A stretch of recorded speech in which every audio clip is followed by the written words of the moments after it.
See what Happy's got in the bag.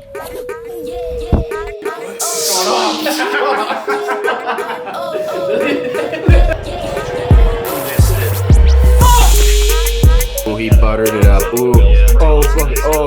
No good! No good!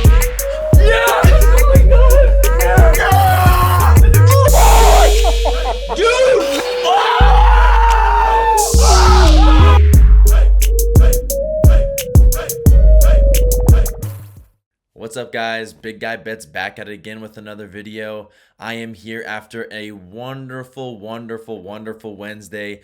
First off, I want to appreciate all you guys for coming in here and spending your time with me. Obviously, I like to provide you guys with cash, which we did, but I do appreciate all the new subs that we've been getting, and also any comments, whether they're positive, negative, even though most of you guys are trolls. I do appreciate anybody that is in here. I do appreciate all the love and support for the people that are cashing these bets. I've gotten a lot of DMs on Threads and Instagram and stuff, and that people are following these free plays. So I do appreciate you guys. At the end of the day, I'm giving you free knowledge. You can do with it what you want, but at the end of the day, we are trying to cash for you guys, and that is just what we did. So kind of getting into what happened today, guys. It was an absolutely beautiful Wednesday after getting something shoved where the sun don't shine yesterday, guys. So 4 units on the day. With the free YouTube play yesterday for those of you that were here. And if you weren't, please subscribe, guys, if you haven't already. I appreciate you all. I had a lot of likes on the last video. If we could bump this thing up to 10 likes, I will start posting my free parlays that have been going off like hotcakes. They've been doing really well this year, especially in college baseball. Just a little 5Xers, nothing like too crazy, but anything 5, and we've gone up to 17X and hit a couple of those. So the more likes that I get on that, guys, I will start giving you guys a couple of those free ones a week, but at least still giving you guys one free play a day. All the likes are really appreciated, but all the new subscribers are awesome too, because it keeps me doing this content. It keeps me giving free picks, and I do appreciate you guys. So if you haven't already, hit that subscribe button. But getting into the play today, guys, it was LSU Arizona moneyline lay. The board was terrible. I'm going to be honest. We were really nitpicking a couple different things, guys, and we were able to find a little bit of value on those short money lines. LSU playing DBU in one of the most electric midweek games we'll probably have all year. DBU is an amazing mid-major school that is so fun to watch, and pair that up with LSU and all their fans traveling to the Ranger Stadium. That was a ton of fun. That was a great win by LSU. I wasn't really ever worried at any point. It wasn't very exciting when they had bases loaded, one out, and popped up a bunt and got thrown out on a suicide squeeze double play. So that was the only time I was a little bit nervous. They were always up, and it wasn't too big of an issue. And Arizona, they teetered throughout the entire game, guys, and but they ended up pulling up when I needed them the most, and they got the job done. So that money line lay, guys, again, gave that to you for free, plus 120 on the money line. So congrats to you guys that got that plus money. We always, like I tell you guys, every single free play I want to give you plus money or at least even money. There's no reason not to. So that plus money is huge, and I'm glad that you guys were able to cash that. VIP, guys, if you haven't already, winnable /BGS bets, guys, is where you're going to find my VIP picks. They have been going so well this year. Now we are up, I believe it is 41 units on the year. We were up 37 units with college baseball up to this point, and then today, as you can see, another 4 units. So if you guys want to get that /BGS bets, and if you guys see this code VIP, you'll be able to get a 50% off discount. So, and maybe it even is 70% for this weekend, because guys, Friday, Saturday, Sunday, that is when we kill the books here on this channel. Those are the games that I know, the pitchers that I know for each team. So if you haven't already, go subscribe. I appreciate you all, and let's run it. Okay, so again, VIP ECU money line and the over, that was a plus 195 bet. Congrats to all of those that tailed in VIP. Again, another plus money play, guys. That's two units right there for you guys for the price of one. That was an easy kind of, I mean, ECU was never going to lose again at home, but that 9.5, the final score was 8-2, but hey, a cash is a cash. And ASU money line over UCLA, just a bounce back spot really. So that was a nice bounce back spot for ASU. It was kind of a really easy play. Again, another 2-0 victory, but I wasn't really too worried the entire game, and I honestly didn't even watch it. I just kind of tuned in here and there. Once I saw the cash in my bank account, I knew everybody else cashed, and I was ready to rock on with you guys here and start talking about these plays for tomorrow. So again, guys, that's kind of just the lay of the land for today. I have no crash outs. I have nothing to be sad about. We kicked the book's ass like we said we would. Again, when I lose, I just come back even harder, guys. They put it up me. I put it right back up to them, even freaking further, guys. We've got this. Anytime that you guys will follow any plays and nothing goes right, the next day, I promise you everything will go right. That's just the gambling gods. Again, like I told my buddies, I've been gambling every single day for 7 years, and I'm not addicted. So, again, guys, that was a really good day. I'm so glad that the books decided to bless us with beautiful lines, and hopefully they do it again tomorrow, but it doesn't look like it, guys. So kind of going into this slate for tomorrow, we've got a couple of notes here. We've got 4 different games tomorrow, guys, and you can see that here on DraftKings Sportsbook, the one that we kind of use because they have the lines out as quickly as any book has. So that's always kind of why I use DraftKings. I wish I could use it, not able to use it all the time unless I use a different app. So Washington State, Iowa, Omaha, Kansas, BYU, Gonzaga, and Cincinnati, UC San Diego, guys.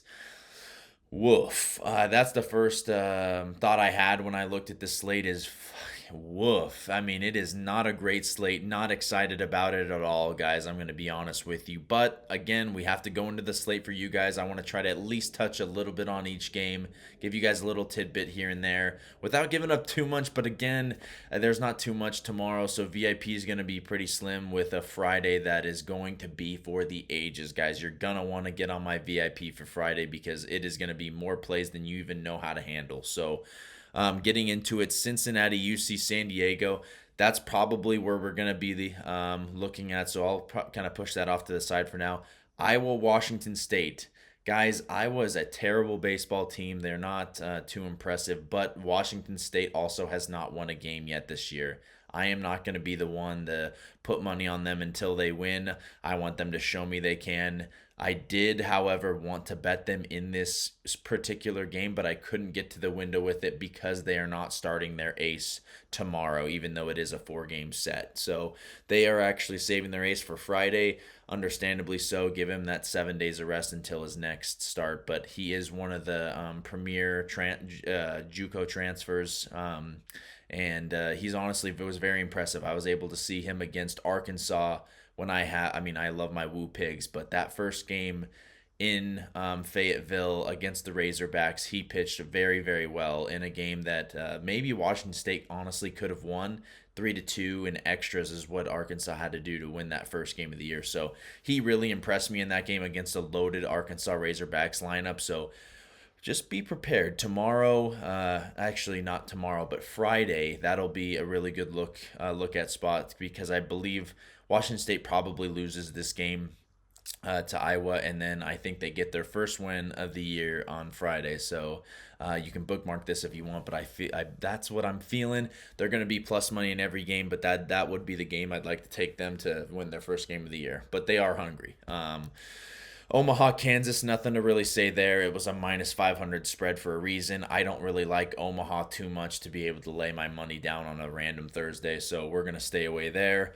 BYU, Gonzaga. If this game comes out to like 12.5, 13.5 on the run or on the over/under, guys, that is where we will play an under because Gonzaga is throwing their ace as well as BYU. They're both going to be throwing their hogs. I would assume their hogs. Not talking about this area here, but they're going to be throwing their hosses on the mound. They're number 1 guys. So Kluber for BYU, and then Gonzaga, they have a transfer that's a stud that had like a .1 or a 1.9 ERA last year, wherever he was. And I kind of watched a little bit of him. Again, Gonzaga is not a team that I'm going to be betting on a lot this year. So this game will not be touched unless that line comes out a little juiced. 12 and a half, 13 and a half. This is wishful thinking. I'm assuming it's probably going to end up ringing around 10 and a half, and we're going to have to make a a decision there. But anything above 10, I would be willing to take an under in this game. And Delaware State, none of those games are going to be on the book. So getting into the free play, guys, what I'm going to end up going with in the Cincinnati UC San Diego game, if this line, guys, comes out to about 12 and a half, 13 and a half, again, it's not, they don't come out with over under lines. So this is why these videos are so hard when they don't come out with those and they give us pretty much piss with money lines. You're going to want to take the over-unders in these games because, again, you're not going to find any value in Iowa, not in a Washington State team that hasn't won all year, an Omaha team that beat LSU already, but against Kansas, you just never know. BYU, Gonzaga, it really is a coin toss who's going to win that game. And then the Cincinnati, UC San Diego, I mean, I don't believe UC San Diego will win this game. They are on a little positive. I think they won 3 in a row in their last tournament they just played in, but I mean, plus 140, I wouldn't want to really take that against a Cincinnati team that's been impressive so far this year. So the play in this, if it comes out to 12 and a half, 13 and a half, guys, I will be taking the under in this game, Cincinnati, UC San Diego. So if you guys open your book tomorrow, and this is the latest game, so you're going to have all day to be able to bet this, but if you see an under 12 and a half, under 13 and a half in this game, I believe you should take the under. And let's go in and check why, okay, guys? So this is the projected starter for Cincinnati. He has, to this point, not pitched too many innings that I'd like to normally go for a starter that it would be an under starter, but he's obviously increased his innings at least one per week, and up to strikeouts. Obviously, no runs last week against UNLV. Not the greatest showing against Duke. I would assume that's maybe just the team easing him into his Friday night role. It looks like he's been the Friday night guy, which is considered their best starter. To this point, they've been starting him, and so he's going to be the one getting the ball. Pretty decent numbers thus far in his career. I believe they don't show his full stats here, so we're gonna go ahead and go to schedule real fast. Like I told you guys, anything 12 and a half, 13 and a half, we're going to take the under here. It looks like this first game was an 8-3 victory against Duke. That would have cashed the under there. And then Friday against UNLV when he started as well, that was a 6-0 victory. So at the end of the day, they have not hit an over on their first game of the weekend against a certain opponent. So I like the look there. If it comes out at 11.5 too, I'd honestly probably take it. But I know that the Cincinnati we can go to their stats real fast. We're going to view this in a PDF form so you guys can kind of get a rundown of how they're looking at the plate. 265 as a team is not great, as well as a 384 on base percentage. I don't like that whatsoever if I'm betting an over, so that is why I do tend to lean to this under here. Going into the other team, the UC San Diego Tritons. They, however, have on Friday got a 1-2 loss. And then this last Friday, they played against one of the worst teams probably in college baseball, guys, in Pepperdine. As you can see, taking an under with this team at this point seems a little silly because they have scored 18, 9, and 9 in their last 3 games. But one thing that people would forget to mention is the fact that Utah has no pitching, Cal Baptist has no pitching, and Pepperdine has no pitching. That is something Cincinnati does have this year. They've been able to limit their opponents to very limited runs in their appearances, as you can tell in their previous games. They are just lights out with their pitching. I mean, they held a Duke team again to 6 runs, 5 runs, and 3 runs, and then they went 0-5-9-7. Okay, so that is why I'm liking the look of this, especially when all their guys are healthy. You're seeing that they're, giving their opponents less than 5 runs. So that's what you always like to look for in an under. And another thing on top of this is the fact that these guys cannot hit the ball either. Let's go ahead and check out their stats as a team. 279, and that is 279 as a team, and that is with an amazing weekend against some terrible opponents pitching the ball. Let's go to their on-base percentage as a team. 425. So if you want to have a crazy play on a Thursday, this could be a sneaky little spot for UC San Diego. But again, I like Cincinnati's pitching fully rested from the week. They didn't have a midweek game, so I think that is going to bode well in their favor, not having to worry about any other midweek games. They did play on a Monday, but they've had 2 days off, and I think they're going to be ready to go. So if I were to give a free play, guys, that it would be the under in the Cincinnati UC San Diego game. Hopefully, let's get the highest number possible. 12.5, 13.5 would be ideal, but I would take the under all the way down to 11.5. Anything under that, we probably should stay away. Both of these teams, we just got to root for no runs at the night, and I do believe tomorrow I was looking just to get a little bit more info for you guys. I did see that tomorrow is a 56% chance of humidity, so let's root on that rain tomorrow, guys. Let's root on a mucky game, a terrible game, and then let's cash. Let's hopefully see that it's a 2-1 victory by UC San Diego, and then we will tip our caps, take our cash, and go into the next day. So again, guys, if you haven't already, subscribe to my YouTube channel. I'm here every single day. I appreciate you all for all the love, support. We hit another free play yesterday. We're gonna hit one today. Love you guys. We'll see you all next time. Let's cash, baby. Let's go.